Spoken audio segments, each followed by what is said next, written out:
Hey everyone, it's Ben Hardy here, and in today's video, we're going to be comparing a 2022 Ram 1500 Limited to a 2022 Chevy Silverado 1500 High Country, and we're really just going to see if Chevy has stepped up their game enough to compete with Ram in the luxury truck segment.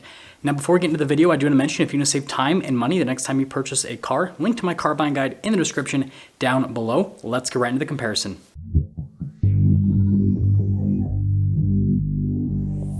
Starting under the hood of the High Country, this one has the Duramax diesel, but the engine that's more comparable to the Ram that we're using for today's video is actually the 6.2 V8 that you can get as an option on this truck. That engine produces 420 horsepower and then 460 pound-feet of torque, goes through 10-speed automatic transmission, and yeah, it's definitely a fun powertrain, but you can get diesels in both of the trucks if you guys are wondering. Eco diesel for the Ram and then Duramax for the Chevy. Now, this Ram has the 5.7 Hemi e-torque, so 395 horsepower, 410 pound-feet of torque, 8-speed automatic transmission, another 130 pound-feet off the line because of the e-torque system. And because of the gearing with both the trucks, the Ram has a 392 axle ratio, whereas the Chevy has a 3.23 axle ratio. They actually feel pretty similar off the line from an acceleration perspective. Now, popping back over to the Silverado High Country, notice we have the Duramax badge. If you get the V8, it'll say 6.2L on the side instead of Duramax.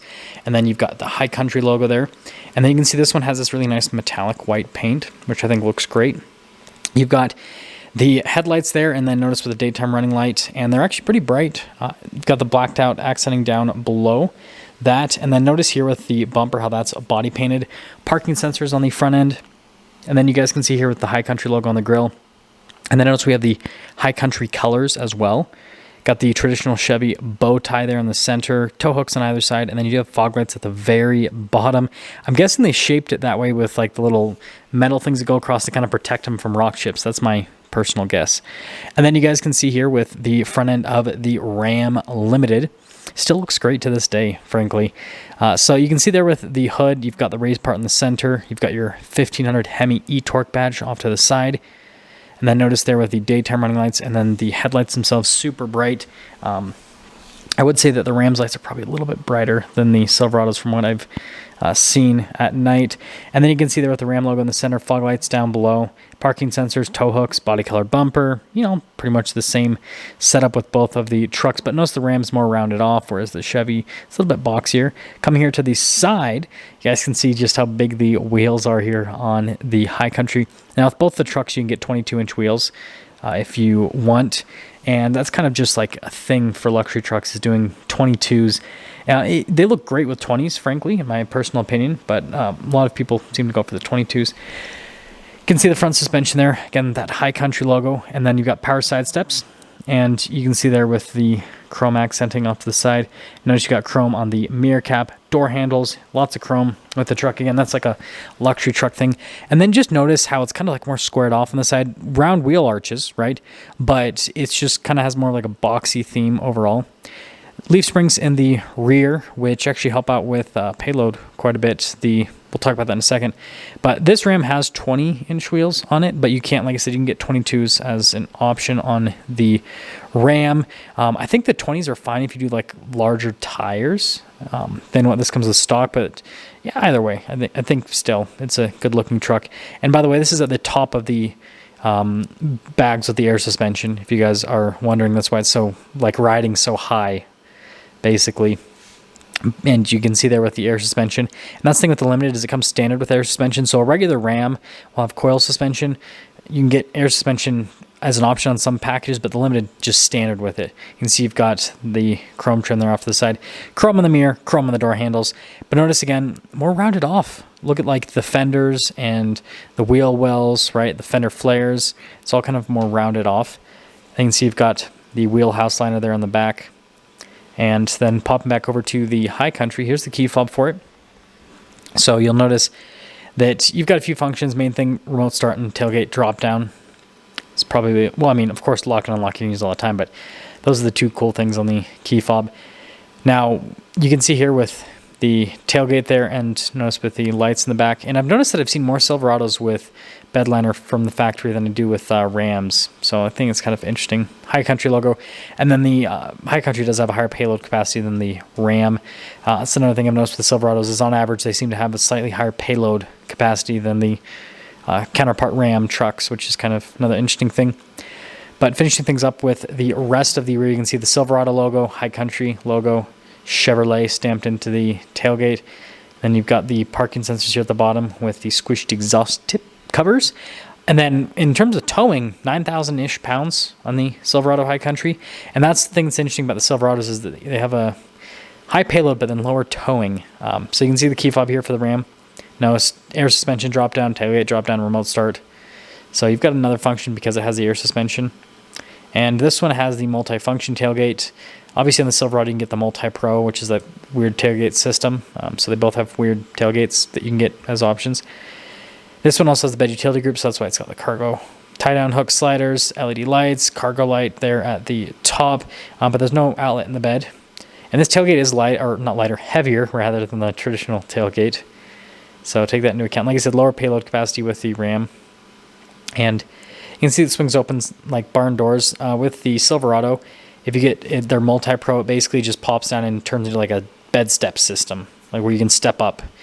375-pound weight limit on that system though, so it's something to take into account. But this would help out with loading stuff up into it, and you really have to close it all the way, as you can see, or it won't let you lower it down traditionally.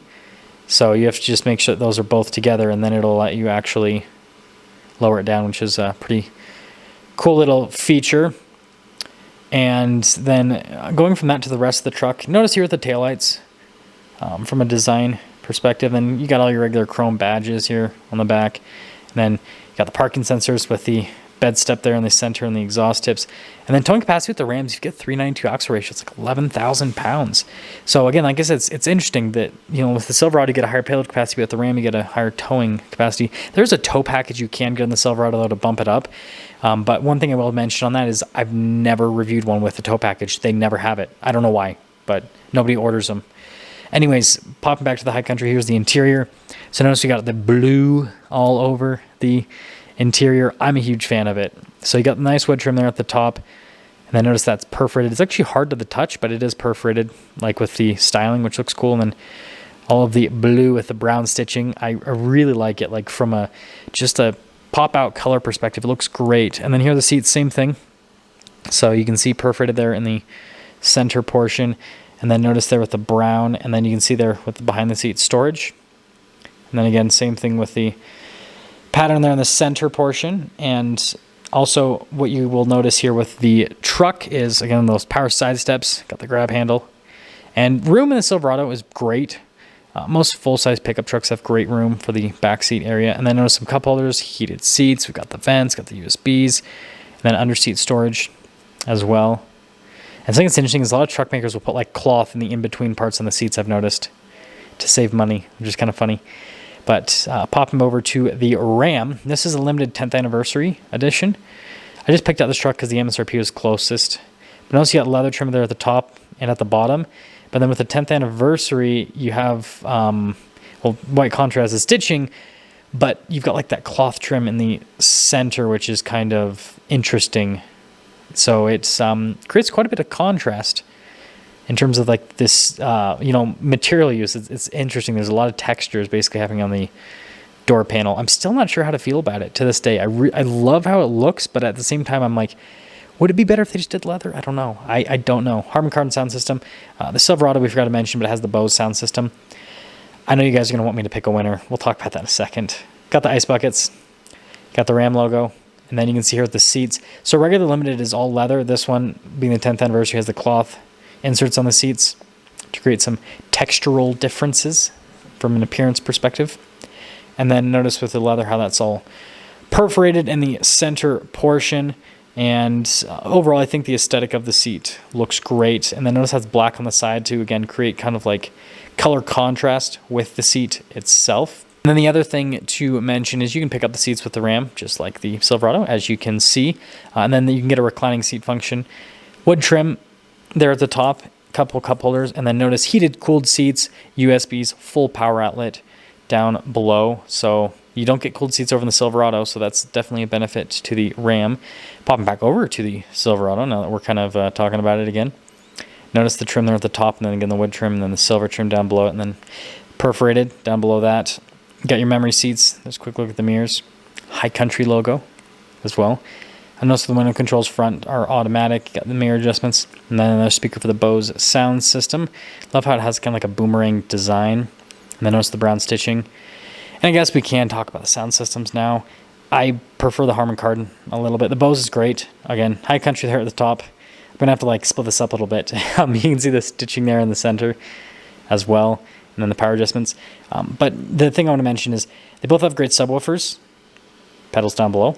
But back to the sound systems, as we're going over all those light controls and the heads-up display control and everything, the clarity in the Harman Kardon just seems a little bit better, but it has more speakers, so I think that's why. So, yeah, I don't know. But they're both great sound systems. That's just, kind of personal preference on that one. But notice the trim there on the door panel with the RAM and then the stitching design definitely looks really nice and upscale. This one has the trailer mirrors. Still power fold in, which is great. Automatic windows for the front two. Memory seats, and then more speakers for the Harman Kardon sound system. And then here are these seats. So again, you've got that cool like stitching design at the top of the seat, perforated, and then with the kind of like cloth trim integrated into the seat as well. Power adjustments there on this side. And then notice the pedals are actually really nice, which is a big plus in terms of just, the overall feel of the truck from a aesthetic perspective. Got your pedal adjustment, light control. Steering wheel is manually adjustable, and then you can see the trim there.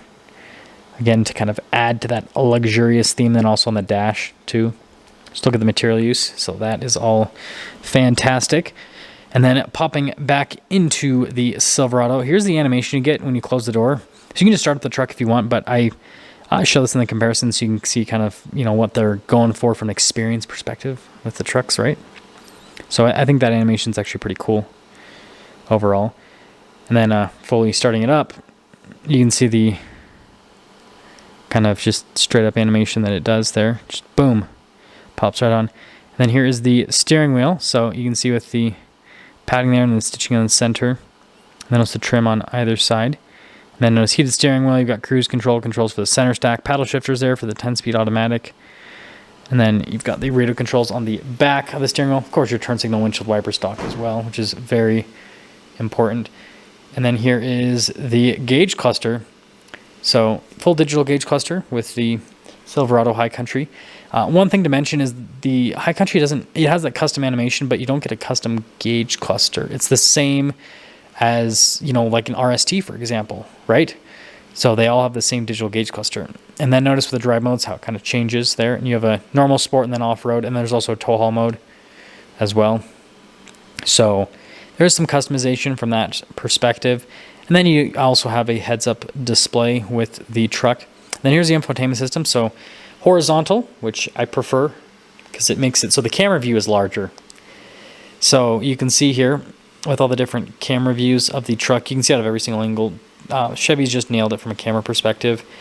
They were kind of like the first to, really just do like a high-resolution camera with tons of different viewpoints.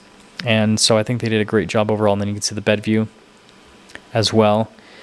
And then as for the rest of the infotainment system, basically you have a shortcut bar there on the side, and then you have the main screen there in the center, and response time, as you can see, is solid there with the main screen. And then off to the side of the main screen, you basically have an auxiliary screen that lets you scroll through a couple different menus, so it's all split up, and then you can have it be a little clock, which is probably what I'd leave it be if I was driving the truck, just because it looks cool. Not because I'd use it, because I just use my phone to check the time. I'm that person. But it's like controls for like the tailgate, drop down, hazard lights, stability control. You can roll down all the windows at once with that button, which I always thought was interesting. Then blank switch in a high country, kind of interesting. Trailer brake controls down below that, and then we've got dual zone climate, heated cooled seats for the front. The normal luxury stuff. I didn't notice any functionality for massaging seats, so I'm wondering if they're just reserving that for a different package on the High Country or just for the, GMC Denali Ultimate and then a T4X. But anyways, you can see there with the shifter for the 10-speed automatic, and then notice the wood trim off to the side. And then here's the center console. And then notice the little phone holder there at the top of the center console. Again, with the blue trim that I'm a huge fan of. And then storage space is actually really solid. So I don't have any... there's wireless phone charger in there too, which is cool. But anyways, double glove box. Got the wood trim there at the front, and then notice the trim on the dash.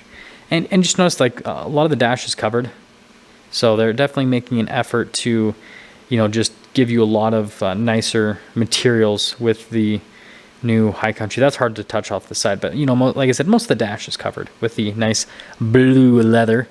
And then we do have the camera mirror, which you guys, if you've been watching the channel for a while, know I'm a huge fan of those.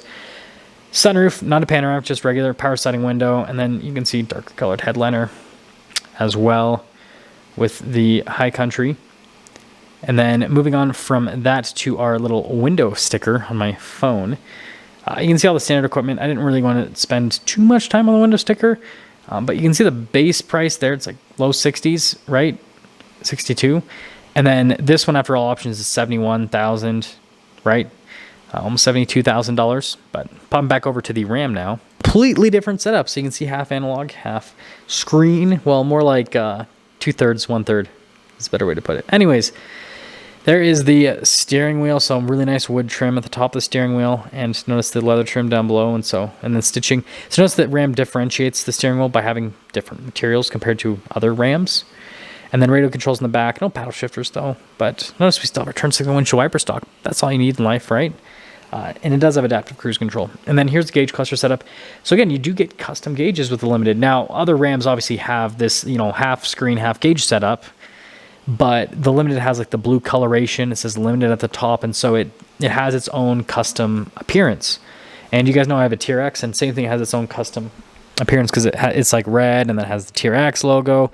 But the point I'm trying to make is Ram makes an effort to kind of give you a special appearance with the gauge cluster with different models. And then you can see there it shows what level we're at with the air suspension in terms of the ride height. And then look at the dash from a material standpoint. So you guys can see the leather use, right? The Silverado has just as much of the dash covered, but I think that, we can see with our eyes, right, that the leather and the Ram, it doesn't have that like as cowhidey of a texture. It's more like the smooth texture. So you've got to decide which one you like more in terms of the aesthetic. But anyways, you got, climate controls on either side, radio controls, and then you can see with the parking sensors, and then notice the stability control, tow haul mode, and then air suspension to raise and lower, trailer steering, and then trailer brake control next to it. And then we have the vertical infotainment system. So you guys know I do prefer horizontal to vertical. Huge brain fart. The vertical infotainment system is great with the Ram, but I prefer horizontal ones. You can see there's a bunch of different split functions here with the new infotainment system, which is great. Like, look at all the different things you can go into. So, like, they've done an amazing job from a UI perspective with making it very user-friendly. It's just horizontal superior. And I guess it's because, like, I do so much off-roading, and so, like, cameras are so important to me. And going over the camera with the Ram, like, look how small that camera view is compared to the Silverados. And you don't get as many camera views here with the Ram as you do get with the Silverado. So that's another thing to kind of mention, right? But, resolution is just as good. It's just the camera view's a little bit smaller, and there's not as many angles on this. But there's still a lot of it's covered that it's still a great camera system, and I don't think that anyone would ever complain about it. And then here's the shifter. Notice it's the crystal shifter that comes with the 10th anniversary, so it definitely has a nice, luxurious aesthetic. And again, that's just another thing with the Ram that really differentiates this from a regular Ram 1500. And then you guys can see with the driveline select, same thing that you had with the Silverado, where you've got a 4-wheel auto, 4-wheel high, 4-wheel low, all that fun stuff. And then you see a wireless phone charger here in this area. And then we've got some USBs, and then we've got the sliding center console, which is the coolest center console in the truck industry. It just has so much storage space. It's so practical. And I know people don't love the dial shifter, but practicality. And then this is why this 10th anniversary is, because the first year with the Limited was 2012. And then look at the glove box setup with the material use. Again, just notice how everything's, covered and just looks, like what you see in a luxury vehicle. And then you've got like leather around the grab handle, which is the funniest thing ever. And then premium headliner. This is a 10th anniversary only thing. Regular Limited just comes with a regular like cloth headliner, just like the Silverado. But this has the nice premium headliner. And then camera mirror. You can also get a heads-up display with the Ram. It's another thing to mention. Power sliding window on top of that. But yeah, I think they did a really good job with this particular package on the Limited, because it really just adds a couple things to make it just feel a little bit more luxurious. And it's so funny. They take like this big piece of plastic, juts out, and they're like, no, don't worry, we have some leather around it. Notice the base price is a little bit higher with the Ram Limited. So definitely take that into account. But something I do need to mention is if that Silverado High Country had the 6.2 V8, their total MSRPs would be about the same, roughly. They'd be pretty close. So, you know, comparable engine to comparable engine with both these trucks back to back, you're about the same amount of money with MSRP to MSRP. But you can see here, after all of the options, including the 10th anniversary package, which is such a bargain, right? $2,000 for this package. It's worth. I mean, look at all the stuff it comes with. It's definitely worth it to get. That's just my personal opinion. And I think after I made the first review on this video, a bunch of people bought them, apparently. So you're welcome, Ram, for touting a cool package that you guys made. But anyways, total MSRP on this truck, $75,000. And like I said, high country would probably be like 73-ish, roughly. But anyways, let's just sum things up with this comparison. We'll try to keep it short, sweet, and simple. So first off, exterior aesthetics, right? Silverado is more boxy. Ram is more rounded off. Depends on which one you like the look of more. I will say the Ram differentiates itself way more in its lineup. The Silverado High Country looks like a Silverado, whereas the Ram Limited looks like a Ram Limited. And then from an interior perspective, there's some nice elements with both of them. I definitely love that blue coloration, but that's more personal preference. They both have a lot of surfaces covered with nice materials. With the Silverado, they use kind of more of like a cowhide texture, right? Is the best way for me to describe it. With the leather throughout the interior. Was the Ram, it's like the smoother texture, so it depends on which one of those textures you like a little bit more. And then, you know, infotainment systems, I do prefer horizontal to vertical, just because of the camera system application. Ram has panoramic sunroof, Chevy does not. They both have heads-up display, they both have camera mirror systems, and so they're very similar, but there are some key differences, that's for sure. The Silverado has a higher payload. You can get a max tow package with the Silverado, but I have yet to see one, which is so strange to me. Whereas the Ram, on average, I see more Rams with a higher towing capacity, but then lower payload capacity compared to the Silverado. So it's kind of like mixed from a capability perspective. And then pricing is, very close with both of the trucks. So I'm interested to hear what you guys have to say about this comparison. And, I need to start obviously picking winners with these comparisons. So here's what I'm going to have to say. I think that Chevy has definitely stepped up their game, and the new High Country is significantly nicer than the old High Country. The only thing that I don't like about the new High Country is it just feels like a different package on the Silverado with, slightly different looking seats, different interior color. But it doesn't feel like, hey, this is the, pinnacle of the Silverado, if that makes sense. Like, it feels just slightly better than in LTZ, whereas the Ram Limited feels so much nicer than a Ram Laramie. And that's why they sell so many Ram Limiteds. And so I think that Ram's truck differentiates itself a little bit better compared to the Silverado. And so I think that's definitely something to consider. Like I said, I guess that's the best way to sum things up and to kind of give you guys like an idea of, which one I think has a slight edge. Is when you buy a Ram Limited, you're buying a Ram Limited. Whereas when you buy a Chevy Silverado High Country, it's like you're buying a Chevy Silverado and then it happens to be a High Country. Hopefully that makes sense. See you guys.